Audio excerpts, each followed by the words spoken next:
am incredibly excited about the release of my upcoming book, Triggers. What's Triggers about?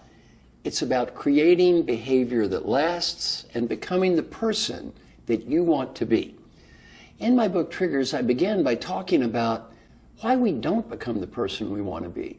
What are our delusions or belief triggers that keep us from becoming this person that we know that we could and should be? Then I talk about how we can relate to our environment and the triggers around us. And the goal of the book is really to help you focus on creating your own world as opposed to being created by the world around you. How do we deal with these triggers every day? How do we anticipate triggers? How do we learn to avoid triggers that push us in the wrong direction? How do we adjust to triggers? Then in the book, I'm going to share some very practical tools that you can take back to use. Simple tools, not easy tools. I'm going to share some tools that take you a very small amount of time. They take a lot of discipline. If you do it, you're going to be much more likely to become the person that you want to become. And again, the goal of the book is not to tell you who you want to be. The goal is to help you become the person that you in your heart think is the person that you want to be. In my book, Triggers, I talk about how we change the world and how the world changes us. And in my book, I talk about something called the monkey mind. And like a monkey leaping through the jungle from vine to vine, we kind of go from place to place with very little consciousness of why we're doing what we're doing. I have a funny example. I'm in my condominium in New York, and I have this beautiful 15th century Buddha. And I look at the Buddha, and I think, what a nice Buddha. So I'm thinking, Buddha, Buddha. Then I think, Buddhist. Then I think, Buddhist art. Oh, I like Buddhist art. Then I think, Alex von Bitter, my friend. Alex loves Buddhist art. Then I think, oh, Alex has a restaurant, the Four Seasons restaurant in New York. Such tasty foods in the Four Seasons restaurant. Then I think my friend Frances Hesselbein, she loves to go to the restaurant with me. She's my good friend. So I think, why don't we go to the restaurant? I call my friend Frances. She's excited. Let's go to the restaurant. We get to the restaurant. What do? First thing, we sit down. Would you like souffles? Oh, yes. I'd like the chocolate one and one for the Grand Marnier, so we have one of each. Oh, we eat the huge meal, tasty souffles, wonderful food. I'm in a fine spirit. And I come home. And I come home and I see this goals for today, and one of it's about healthy eating. Gone, gone, gone. All gone because my monkey mind kicked in. I looked at Buddha and I ended up eating this huge amount of food, which I didn't plan for at all. Now, the only good news is I looked at Buddha and Buddha said to me, be happy, make peace. It is what it is. Well, not the end of the world. An important learning point, though. We all have a monkey mind. The internet is the ultimate feeder of the monkey mind. Have you ever had this happen? You go online and you're going to go online for 2 or 3 minutes just to look something up. 3 hours later, you're still online. You don't even know why you went online in the first place. What happened is the internet is the ultimate amphetamine for the monkey mind. What happens? Oh, this is interesting. Oh, that little URL, that looks interesting. Click, click, click, travel, travel, travel. And the next thing you know, we are completely lost. In my book, Triggers, I talk about one thing that's very important. As we journey through the day, keep what you want to do in front of you, because if we don't, what happens is triggers will send us in all kinds of directions. Our monkey mind will kick in, and we have no idea how that day is going to end. A friend of mine just sent me an interesting message. It was an article about China. It was an article about video game and media addiction. The article said 365 million people in China have a problem with video game or media addiction. 365 million. That's more than there are people here in the United States. This is one case where I was right and I wish I were wrong. 20 years ago, I wrote an article and I said, media addiction will surpass drug addiction and alcohol addiction combined as a social problem within 20 years. Why? We're going to have instant download, TV quality, audio-visual transmission over the internet. It's going to be so good that we can't turn it off. Unfortunately, I think I was correct. The average kid that's flunking out of school in the United States about 55 hours a week on non-academic media. Video games, internet surfing, Facebook, 55 hours a week. This is a disaster. Two things. One, yourself. Start measuring how many hours a day do you spend on non-professional media? How many hours a day do you spend on media that is not really helping anyone? And measure, if you have children, how many hours a day your children spend on this, And again, when you start measuring, you realize how addictive this can become. In life, what's important? You need to be happy, and you also need to find meaning.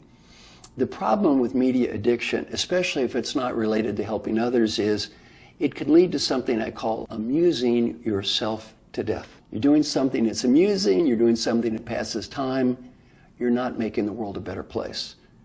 And at the end, if we do too much of that, you might have an amusing life, you're going to have an empty life. I went to a presentation in front of a bunch of HR leaders, and 3 of the top HR people in the world did a presentation on employee engagement. And they talked about everything companies are doing to engage the employees. They talked about nothing employees could do to engage themselves. And that got me thinking about the topic, and I'm thinking, wait a minute. Maybe the challenge with employee engagement is not always the company, maybe it's the employee. For example, I have over 11 million frequent flyer miles on American Airlines. I'm on a typical flight. One flight attendant's positive, motivated, upbeat, enthusiastic. One's negative, bitter, angry, and cynical. Have you ever been on that flight? Same plane, same uniform, same employee engagement program. What was the difference? Not what's on the outside, it's what's on the inside. I'm going to teach you a technique you can use in every meeting, in every interaction. It's going to make you happier. It's going to make you more engaged. Because on that 3-hour flight, that miserable flight attendant, the real loser is not just American Airlines or the customers. The real loser is the flight attendant who just lost 3 hours of their life being an unhappy person. Let me give you my case study. I want you to imagine you have to go to a meeting. A boring meeting, stupid PowerPoint slides. You're dreading the meeting. You hate going to this meeting. It's going to be so dull. Have you ever been to such a meeting? We've all been to the meeting. Now, I want you to imagine at the end of the meeting, you're going to be tested on 4 questions. Each question begins with, did I do my best to? Number 1, be happy. Did I do my best to be happy? Number 2, find meaning. Number 3, build positive relationships. And number 4, be fully engaged. If you knew you were going to be tested on those 4 questions, would you behave differently and how? I've asked thousands of people from around the world that question. Never has a person said I would behave in exactly the same way. They've always said things like, I'd be more interested, I'd pay attention, I'd ask questions, I'd find someone to meet, I'd make sure I got something out of it. Then I always say, why don't you test yourself? Because if you're in that meeting and that hour is shot and you're miserable and disengaged, who's the loser? Back to our flight attendants. It's your hour. It's your hour. If you're in that meeting and you're miserable, it's your hour. I'm going to give you a challenge. You do challenge yourself at every meeting. Am I doing my best to be happy, to be finding meaning? Am I doing my best to be fully engaged, to build positive relationships? If you challenge yourself that way in every meeting, what's going to start happening? Number 1, you're going to be a much more productive member of the team. And number 2, you're going to have a better life. As we wander through life, we're constantly being bombarded by triggers from our environment. Some of these triggers help us go to where we want to go. A lot of the triggers take us away from the person that we want to become. One of the keys to mastering triggers is something called anticipation.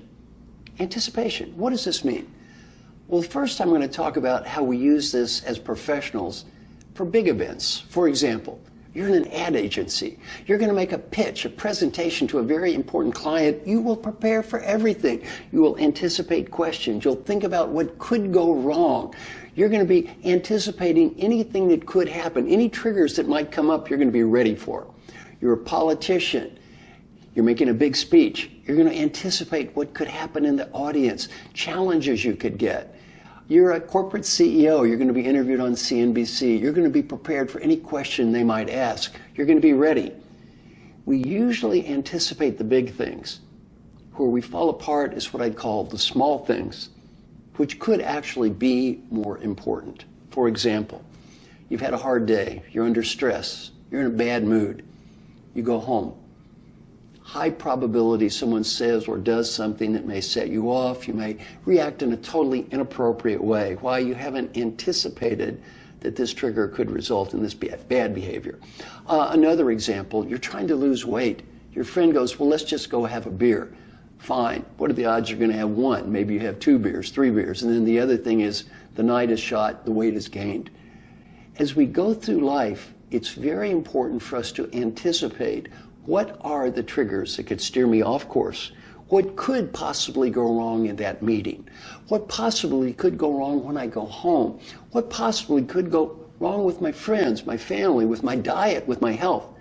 Plan for this, anticipate, and the more we can anticipate the triggers we're going to face in our environment, the more likely we are to deal with these in a positive way, and the more likely we are to become the person we want to be, create our own world, not be created by the world around us.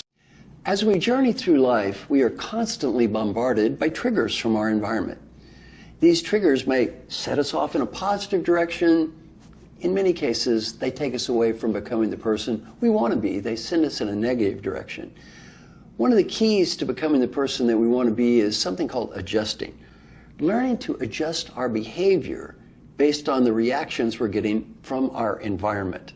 Let me give you a very simple example that I use in the book. In the book, I talk about a woman named Sashi from India. And she's a graduate of the Indian Institute of Technology. She's a great engineer. She's brought up in a very poor part of the country. She works very hard. Her parents work very hard. She later goes on, gets an MBA from Stanford, and she becomes a director in a very prestigious high-tech organization. In the book, I talk about her going back home to India.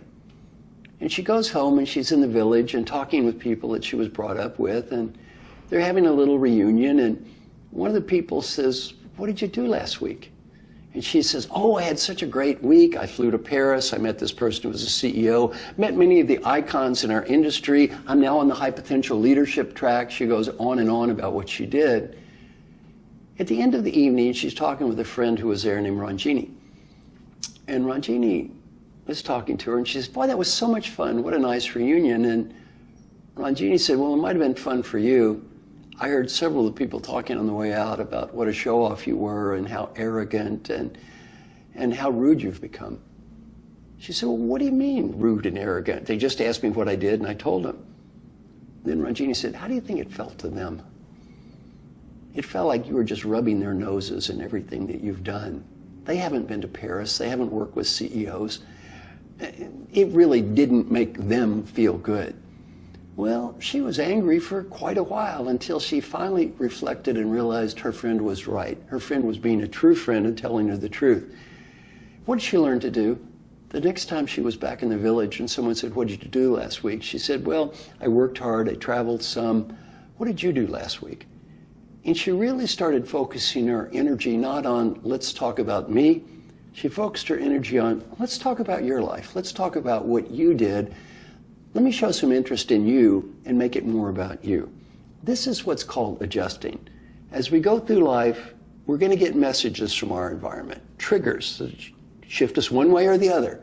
Important to learn to listen to these triggers, learn from them, and adjust our behavior to become the person that we want to become. My role as an executive coach, I've had the privilege of working with many, many wonderful leaders from around the world.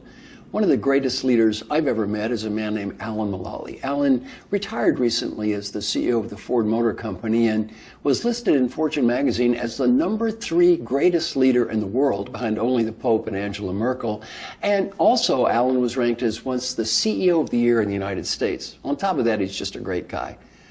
Alan has taught me many things about leadership, and one thing he's done with his team I find amazing: creating a new culture. And what he's done is work with his team to develop what they consider to be the optimal team behaviors. What he's done different, though, is he has rules. 0 tolerance for bad behavior, positive reinforcement for the right behavior. For example, in his team, if someone uses the cell phone, he stops the meeting. He says, "Excuse me, is there something on that cell phone you need to share with everybody?" If 2 people have a side conversation, stops the meeting. "Is there something you 2 want to share with the group?" People don't make sarcastic comments. One of his rules, you don't have humor at someone else's expense.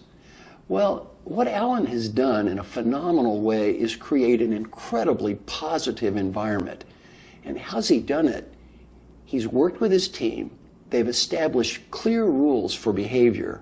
And what he's done better than any leader I have ever seen in my life is he has zero tolerance for bad behavior. Now, I've worked in companies before that have zero tolerance for integrity violations, and I think that's a great thing. You should have no tolerance for integrity violations. I have never in my life seen a CEO who's enforced the same rules for behavior, and let me tell you something, it works. If you want to create a great culture, figure out the behaviors associated with that great culture. Have rules, have everybody sign up to the same plan, and then the most important point, make sure every leader in that company is a role model for demonstrating every one of those good behaviors and have zero tolerance for those bad behaviors. The leader as facilitator. My friend Alan Mulally, former CEO of Ford, fantastic leader, has been teaching me about a process called the leader as facilitator, and I'll have to say I've never seen anyone implement this in the way he has, and by the way, with fantastic results. How does it work?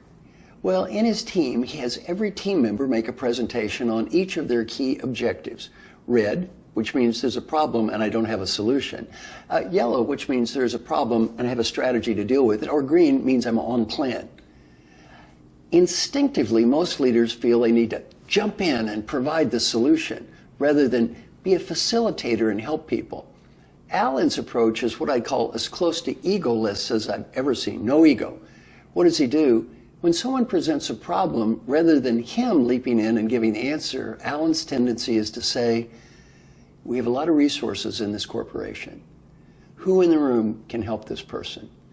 Or who knows someone who can help this person? And Alan's attitude is, why should I, as the CEO, believe that I am so smart and so wonderful that I need to provide the answers when I manage an incredible group of talented people? Many of them may be able to provide an answer that's just as good as mine or perhaps even better. Well, what he's done is create an environment where two things happen. One, people are free to talk about their issues, concerns, and problems. Many leaders say, don't come to me with a problem, come to me with a solution. I don't want to hear your problems if you don't have a solution. Well, when we say that to leaders, don't we teach them? If you have a problem and you don't have an answer, hide it. Alan's attitude is, if you have a problem and you don't have an answer, it's okay. Let's just tell the truth here. Get it out on the table. And he's a facilitator and a mobilizer. His goal then is, let's mobilize all the resources we can to help this person solve their problem. And what he does as a facilitator is he fights the urge to solve every problem himself, because he realizes just because he's the leader doesn't mean he always has the right answer or the best answer. His job is to find the answer, not be that person who always has to provide the answer.